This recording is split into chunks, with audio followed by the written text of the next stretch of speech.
All right, now we're on to Immortals.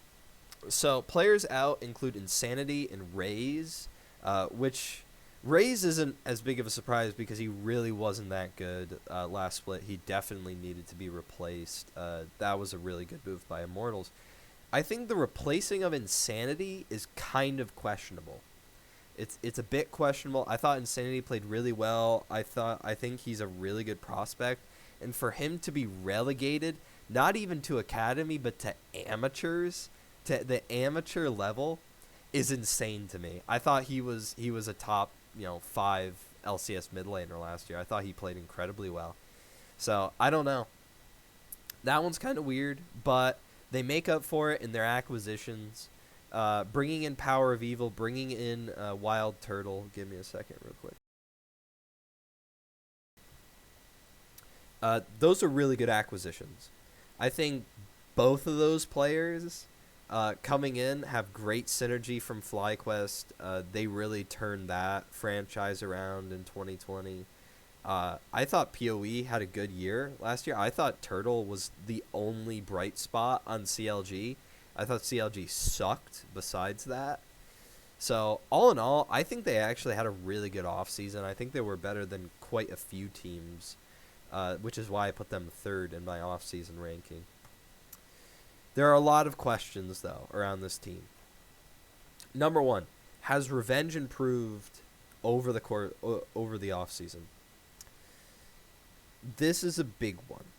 Revenge is the player that management of CLG said that they... Oh, sorry, not. Management of Immortals said that they built around when designing this roster. Revenge is a really good player. And last year, he was definitely a top 5 top laner in the league. The question is, has he improved enough to be a top 2, top 3 top laner? There were times where he did not look very good last split into certain players. When he was playing against guys like Alfari, guys like Huni, it was a struggle.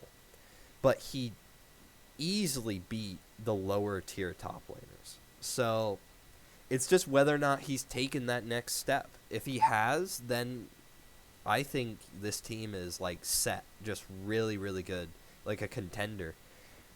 If not, they're going to struggle. They're going to struggle a lot more. Number 2, did Turtle look bad just because of CLG and their problems? I think the answer to this question is yes. I think Turtle's an incredible player.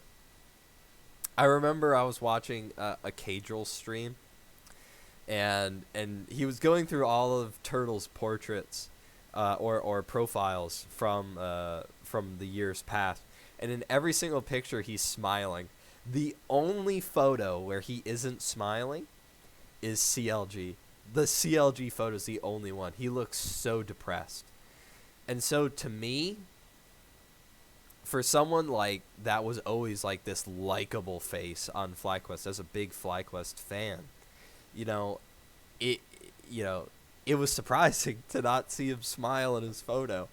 And so I do think that the atmosphere, the culture surrounding CLG was a really big part of why, he looked bad.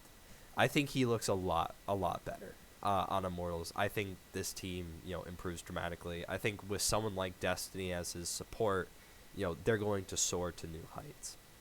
And then number 3, will Destiny and Xerxes continue their good form from last split? I think they will, personally.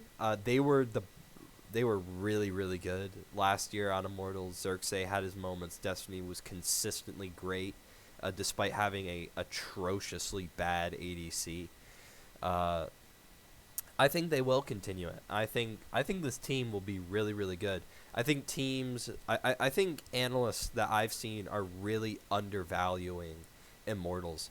This team reminds me a lot of 2020 FlyQuest in the sense that I think they have the pieces, right? They have Revenge, they have Xerxes, they have Destiny. For FlyQuest, it was having Viper, having Santorin, having Turtle, and then just plug in 2 pieces, right? You bring in Turtle, you bring in PoE. For FlyQuest, it was bringing in PoE, it was bringing in Ignar. I think this team could make a good run. I think, honestly, I wouldn't be surprised if this team wins a title this year. I really wouldn't. I wouldn't be surprised if this team finishes top 2, top 3 in the regular season this year. It wouldn't surprise me. Predictions. I think they come in swinging right off the bat. I think they're a bit of an underdog. I think they're going to embrace that. And that's why I think they'll get second. I don't think they're going to beat 100 Thieves. I think they're clear-cut favorites for Lockin. When you don't replace your roster, that is what's going to happen. You're going to win the earliest tournament because you have that synergy. But I think Immortals will give them a run for their money. I think they'll make it all the way to the finals. For spring, they're going to be 4th, 5th area, I think. And then heading into summer, I think they'll start being a contender. But for spring, this team has a really high ceiling, but it's hard for me to imagine them being less than 6th in spring.